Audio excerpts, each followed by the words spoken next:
Part 2 of Chapter 1. "Shall I?" said Diggory. "I'm game if you are," said Polly, just as she had said before. Both felt that it was becoming very serious, but neither would draw back.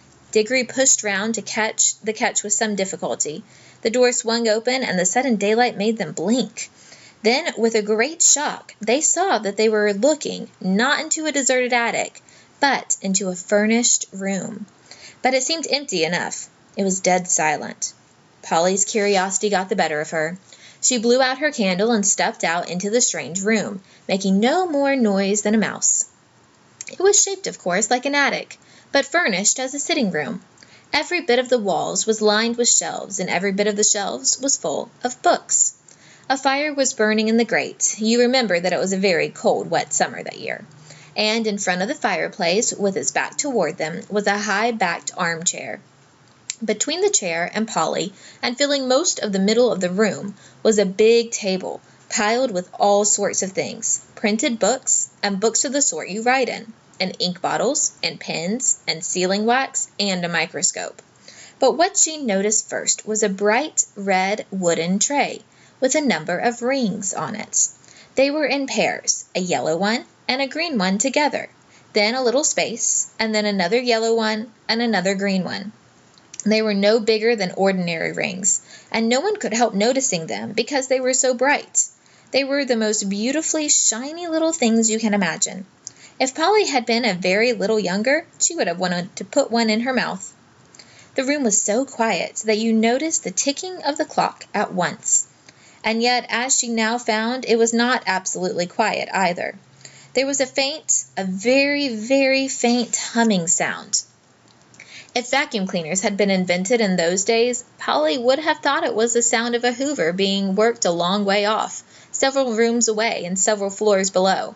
But it was a nicer sound than that, a more musical tone, only so faint that you could hardly hear it.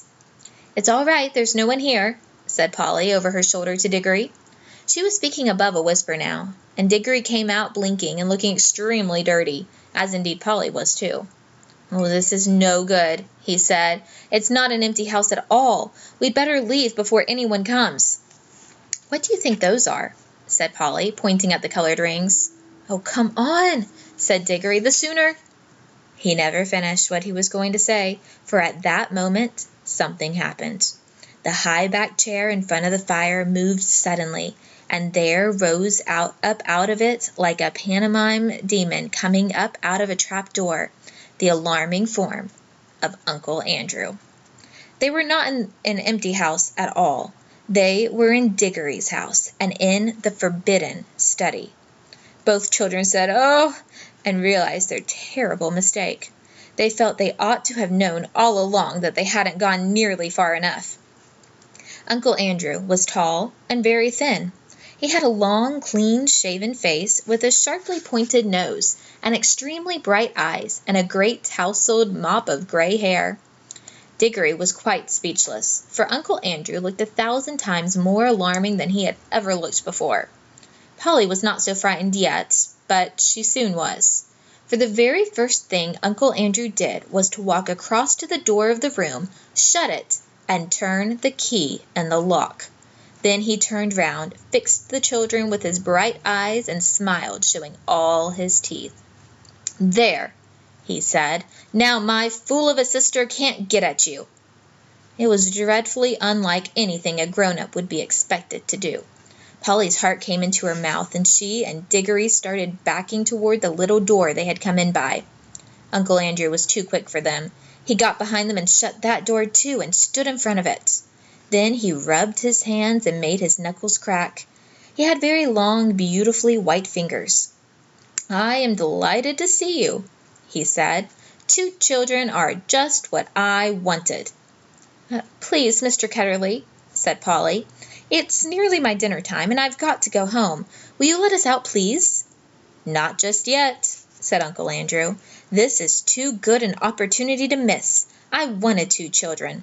You see, I'm in the middle of a great experiment. I've tried it on a guinea pig, and it seemed to work.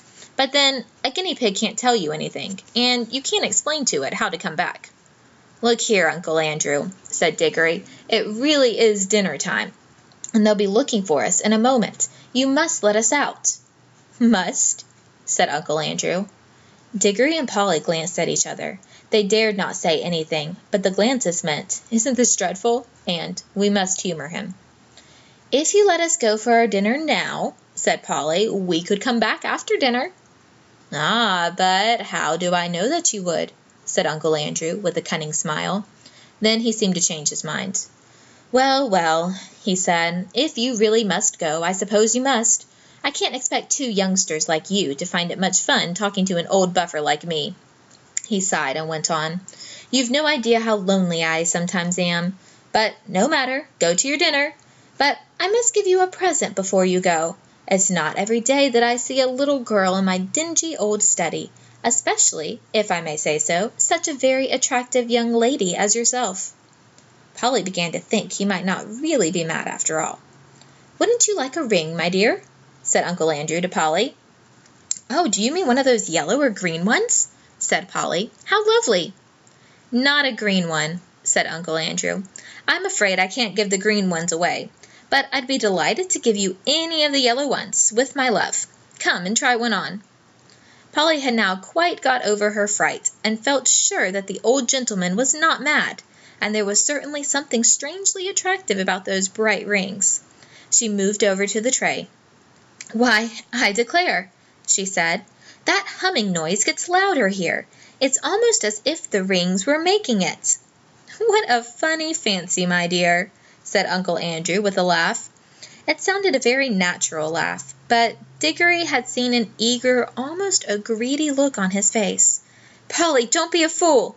he shouted. "Don't touch them!" It was too late. Exactly as he spoke, Polly's hand went out to touch one of the rings, and immediately, without a flash or a noise or a warning of any sort, there was no Polly. Diggory and his uncle were alone in the room. End of chapter 1.